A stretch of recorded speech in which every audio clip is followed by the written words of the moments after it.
ಮೊದಲನೇದಾಗಿ ಈಗ ಬಂದಿರೋ ಎಲ್ಲ ಮಾಧ್ಯಮ ಮಿತ್ರರಿಗೆ ಆ್ಯಂಡ್ ಧರ್ಮ ಧನುವಣ ರಮೇಶ ಸರ್, ಮೊದಲನೇದಾಗಿ ನೀವು ಥ್ಯಾಂಕ್ಸ್ ಹೇಳಬೇಕು. ಯಾಕಂದರೆ ನಿಮ್ಮದು ಕಾಲ್ ಬರ್ತಿದ್ದಾಗೇ ತುಂಬ ಖುಷಿಯಾಗ್ಬಿಟ್ಟಿದೆ.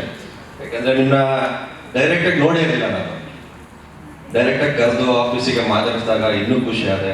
ಸೊ ಇಲ್ಲ ಸರ್ ಮಾಡೇ ಮಾಡ್ತೀನಿ, ನೀವು ಕೇಳಿದ್ರಿ ಇದು ಓಕೆನಾ ನೀವು ಮಾಡ್ತೀರ ಅಂತ. ಬಟ್ ನನ್ನ ತಲೆಯಲ್ಲಿ ಥಾಟ್ಸ್ ಒಂದೇ, ನೀವು ಕರೆದು ಆ ಮಾತು ಹೇಳಿದ ತಕ್ಷಣ ನಾನು ಮಾಡಲ್ಲ ಅನ್ನೋ ಮಾತೇ ಇಲ್ಲ. ಸೊ ತುಂಬ ಖುಷಿ ಆದೆ and thank you so much. ಒಂದೇ ಒಂದು ಬೇಜಾರು ಆ ವಿಷಯ ಏನು ಅಂದರೆ, ನಾನು ಈ ಸಿನಿಮಾದಲ್ಲಿ ಕಡಿಮೆ ಡೇಟ್ ಮಾಡಿದೆ. ಇವರೆಲ್ಲ ನೋಡಿದ್ರೆ ಸ್ವಲ್ಪ ಬೇಜಾರು ಅನ್ಸುತ್ತೆ, ಅಯ್ಯೋ ಇನ್ನೂ ಒಂದಷ್ಟು ದಿನ ಶೂಟಿಂಗ್ ಮಾಡ್ಬೋದಾಗಿತ್ತ. ಆದಷ್ಟು ಬೇಗ ಈ ಕೋಟಿ ಹಿಟ್ ಆಗಲಿ, ಇನ್ನೊಂದು ಮತ್ತಷ್ಟು ಸಿನಿಮಾಗಳು ಮಾಡಿ ಅದು ನಮ್ಮನ್ನ ಸ್ವಲ್ಪ ಜಾಸ್ತಿ ತೋರಿಸಿ ಅಂತ ಕೇಳ್ಕೊತಾ ಇದ್ದೀನಿ. And thank you so much sir.